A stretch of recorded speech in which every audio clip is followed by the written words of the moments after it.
So I'm in Florida, Clearwater Beach. Look at this lovely white sand.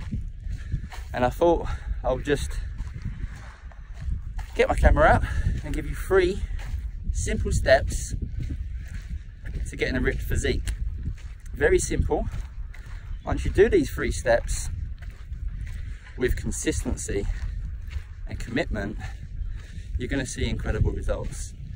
So we start with step number 1. Track your calories. Now you hear this a lot. Use MyFitnessPal, track your calories, track your macros. You know, you've got to know what you're eating, what gets measured gets managed. You need to be in a calorie deficit. You might have heard all of these phrases and terms before, but it's true. It's very important to know how much you're consuming in terms of food, which is energy. Because ultimately, and I will say it, if you want to lose body fat and get ripped, you need to be in a consistent calorie deficit. Now there's other variables that you may need to track as well, but that's probably the most simple one to follow, to know that you're going in the right direction, and then you can assess as you go along, make changes if you feel that you're in a calorie deficit, but there still needs to be something that needs to be changed, whether it's optimizing your sleep, etc., and recovery. So tracking your calories, you can do this by MyFitnessPal. You can do this by just simply looking at the back of packets, weighing out your food, writing it down on a pen and paper. Now it's very hard if you're going out socializing a lot, going out for lunch, going out for dinners. It's very hard. So meal planning, having a meal plan to follow, keep it simple initially, is going to help. And then you can start to use MyFitnessPal a bit more, to start understanding about carbs, protein and fats, and how much calories you can be consuming. Once you do that, you may need to modify this week by week. If the weight isn't dropping, you may need to lower the food a little, and then so on and so forth. So that's step number 1, track your calories. Step number 2, track your energy expenditure. The easiest way to do this is tracking your steps. So I have an Oura ring. This tracks the amount of steps that I'm doing. You can use a Fitbit, you can use an Apple Watch, you can use your phone. There's apps on your phone like Pacer. If you've got your phone on you, which you probably have 90% of the time, you can track your steps.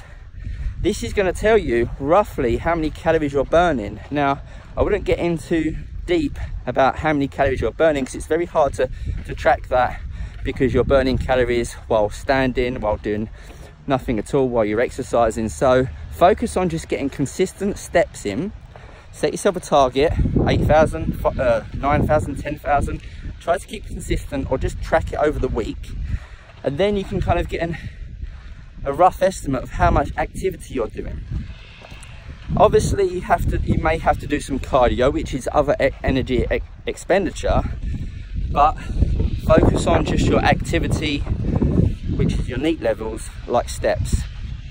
So once you kind of get a consistent step count in, you can make changes whether you need to do more steps, whether you need to do less. Then you want to focus, so that's step number 2. And then step number 3 is your training. So if you're walking into the gym and just jumping on different exercises, machines, with no form of programming or progression, then you could be wasting valuable time. So what I mean by that is, if you focus on progressing your lifts week by week, which will mean your volume will be increasing, then you're going to be burning more calories and you're going to be retaining muscle. If you're getting stronger, you're retaining muscle, and like I said, you're burning calories. So it's important to track your lifts and aim to get as strong as possible, or at least maintain those lifts while you're losing weight. So that is step number 3. Track your lifts, make sure you're progressing as best as you can. So as you can see there, 3 steps. And what's the main take home here? Tracking. Again, what gets measured gets managed. If you don't know what's going in, if you don't know what you're doing, then how can you figure out what's going wrong? If you're plateauing, if you're stuck, What do you change if you don't know what you're doing?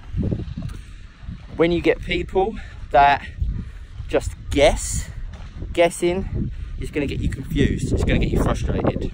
Start tracking. You don't have to do all three at once. Maybe just focus on tracking your nutrition. Maybe just focus on tracking your steps. Once you build that habit up, and then you can kind of move on to the next one. 3 simple steps there. Hope you found those useful. Comment below if you've got any questions, and I'll speak to you soon.